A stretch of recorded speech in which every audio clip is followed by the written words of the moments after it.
নবীজিকে দুইটা বর্ণনা এসেছে, নবীকে ডাইরেক্ট দেখানো হবে আর একটা ছায়া দেখানো হবে, আর জিজ্ঞাসা করা হবে মা কুনতা তাকুনু ফি হাযার রাজুল, এই ব্যক্তি সম্পর্কে তোমার ধারণা কি?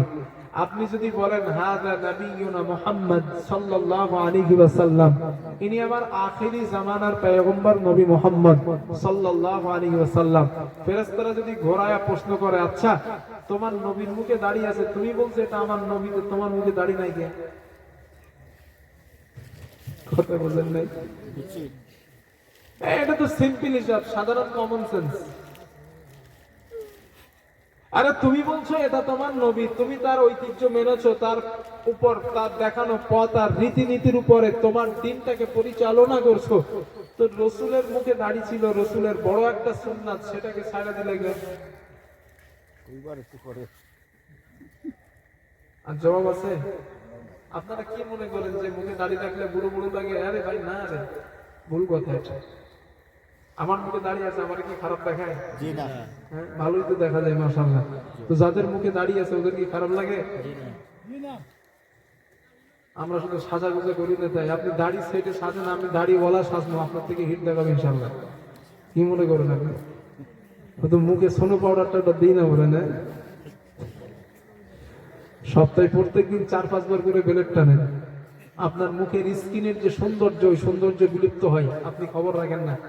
চিকিৎসা বিজ্ঞানীরা বলেছেন আমাদের মুখের উপরে যে স্কিন আছে না, skin in the organs of sensitivity, এই যে মুখের উপর স্কিন, এই স্কিনের মধ্যে আছে অসংখ্য হরমোন, অসংখ্য হরমোন আছে। যখন মানুষ বারবার স্কিনের উপরে ব্লেড দিয়ে কাটাকাটি করে, ওই হরমোন গুলো ওই দাড়ি গোড়ার সঙ্গে সঙ্গে সব পড়ে যায়, ওই পুরুষের সেক্সুয়াল ক্ষমতা দুর্বল হয়। আমার বানানো কথা না, চিকিৎসা বিজ্ঞানীরা বলছেন। শুধু তাই না, চেহারার সৌন্দর্য লবণ্যতা নষ্ট হয়ে যায়। রসুলের সুন্নাত যেখানে জবাই করবেন ওইখানে গজব, ওখানে রহমত নাই। যেখানে সুন্নাত ধরবেন ওখানে রহমত আছে। এই টাকনুর নিচে অনেকে কাপড় পরেন, প্যান্ট পরেন, মনে করেন বিরাট ভালো লাগায় না? আপনি যদি বাঁচেন 70 বছর আপনার হায়াত থাকে না, এই 70 বছর হায়াতের মধ্যে লাস্টের 10 বছর বাঁচবেন একদম সেই রুগীর মতো হয়ে বাঁচতে হবে।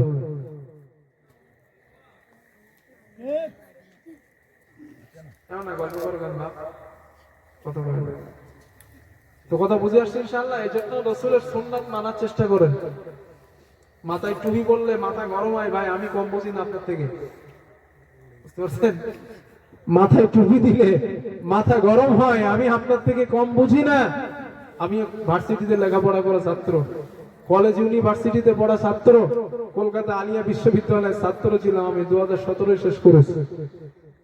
ভাই আমি তো কম বুঝি না। আমি জিন্সের প্যান্ট পরলে আমার কে মানা করবে বলেন? আমি মুখে দাড়ি কেটে ফেললে আমার কে মানা করবে? মাথায় টুপি দিলে কে মানা করবে আমারে? কেউ তো মানা করবে না, তাই না? তো দিছি কেন? আমি মুসলিম, মায়ার মুসলিম, আমি একজন ইমানদার, আমি রসুলের তরিকা মোতাবেক চলতে চাই, এটা নিয়েই ধারণ করেই কবরে যেতে চাই। কথা বুঝে আসছে? কারণ আপনি মুসলিম, আপনার মেন্টালিটি এটা থাকতে হবে যে আমি যেই জিনিসটার উপরে প্রতিষ্ঠিত আছি, এই রীতি আর নীতিগুলো যেন আমার মধ্য থেকে দূরভীত না হয়। যিনি হিন্দু ভাই, তানাদের ধর্মের রীতিনীতি তিনি পালন করবেন। আপনি মুসলিম, আপনার দেওয়া রবের দেওয়া রীতিনীতি আপনি পালন করবেন, তারপরেই তো বলবেন আমি মুসলিম। নামাজ নাই, কালাম নাই, হুকুম নাই, আহকাম নাই, নাম আব্দুর রহমান, হুজুর আমি তো মুসলিম, নট মুসলিম। নামে মুসলমান হয় না। কথা বুঝে আসছে ইনশাআল্লাহ? তাহলে আজ থেকে আমরা সিদ্ধান্ত নেই যে আমরা রাসূল সাল্লাল্লাহু আলাইহি ওয়াসাল্লামকে ভালোবাসবো। কে কে ভালোবাসবেন একটু হাত তুলুন তো দেখি। ফাইনালি নাকি? ইনশাআল্লাহ? ইনশাআল্লাহ। আল্লাহ কবুল করেন, বলেন আমিন। আর একটু মহব্বত করে বলেন আল্লাহুম্মা আমিন। একবার একটু কলেমার জিকির করেন দিন, সুবহানাল্লাহ,